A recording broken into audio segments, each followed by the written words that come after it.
creating nonstop, perpetual war in the Middle East?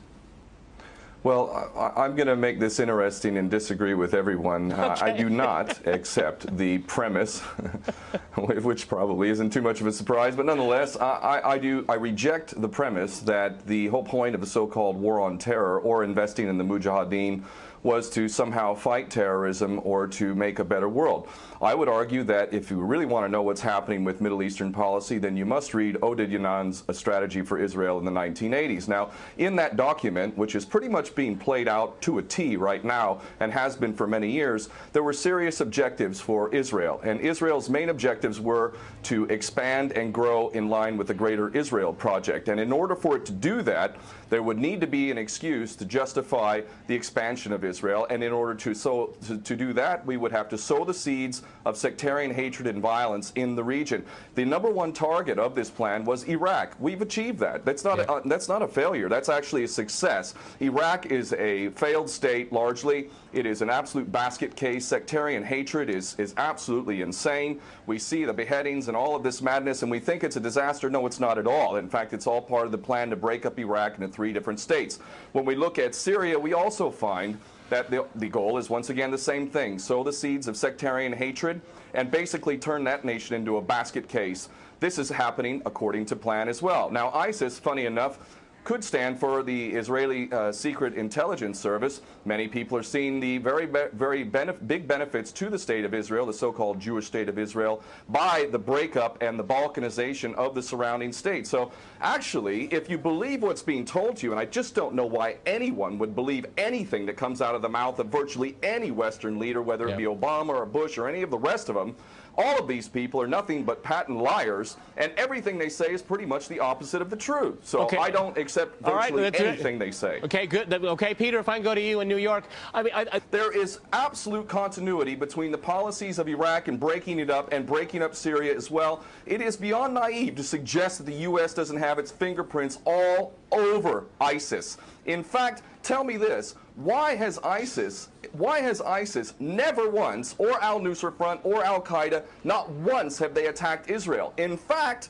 ISIS militants are getting medical attention in the Golan Heights and in Israel itself. What does that tell you? There is absolute continuity, but the actual policy, just like the Project for a New American Century laid out very clearly, that a, quote, new Pearl Harbor would be necessary to achieve this goal of full spectrum dominance. You could never tell the American people, or the world for that matter, we're going to fight wars of aggression where we're going to have to invade and occupy, we're going to have to spend hundreds of billions, if not trillions of dollars to achieve the goal of full spectrum dominance, which is to control, absolute control over air, land, sea, and space and cyberspace. The American people never would have bought it, so you can't tell them that. You have to tell them a bunch of lies, and we see this over and over again. What you have to do, Ken, if I can go... It would actually be a question that there must always be a boogeyman. In fact, you're sitting in Russia now. For 50 years plus, we were fighting this Cold War that really was an absolute charade to begin with. There never really was a threat of a Soviet invasion. And for decades, we spent insane amounts of money developing nuclear weapons to the point of really completely, totally collective insanity. And here we sit today in a world that threatens a third world war with a policy that is clearly intended to totally destroy Syria. Let's see what happens.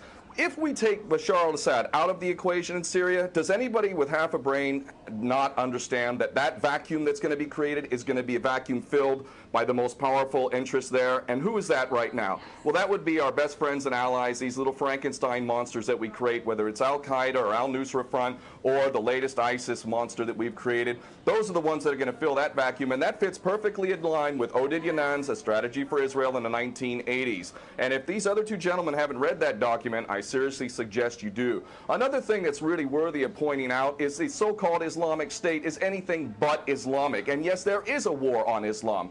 Islam is very understood by many Muslims around the world to be absolutely 100% forbidden for you to forcibly convert somebody to Islam or kill them.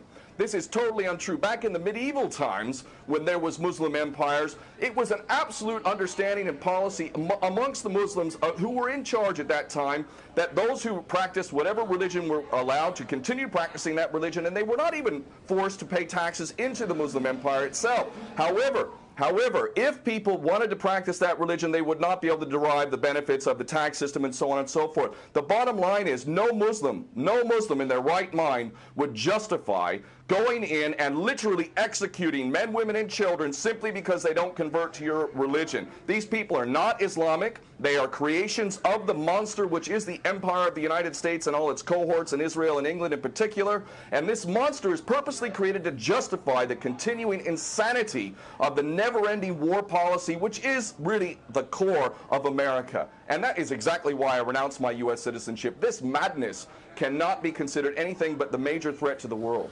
Okay, Peter, in New York, one of the things we've seen... Well, there are very obvious solutions. One is to arrest the traitors in the U.S. Congress and White House who have sworn to uphold the U.S. Constitution, and somehow the American people have sat by while the president has afforded himself the power to execute anyone, anywhere, anytime, for any American citizen to be detained without any due process of law, no representation, incognito, and theoretically, he could be condemned to death by a military tribunal in secret and executed. All of this operating under supposedly the United States Constitution. So all of these traitors need to be arrested, first and foremost. When Netanyahu came to the Congress a couple of years back, he received 29 standing ovations by these cowardly chicken hawk traitors. So the American patriots need to stand up and grab a pair and ultimately have some integrity and get rid of these traitors. Secondly, cut off all funding to Israel. Israel is a pariah state, a criminal state. It is committing active policies of genocide by the legal definition of the word according to Black's Law Dictionary.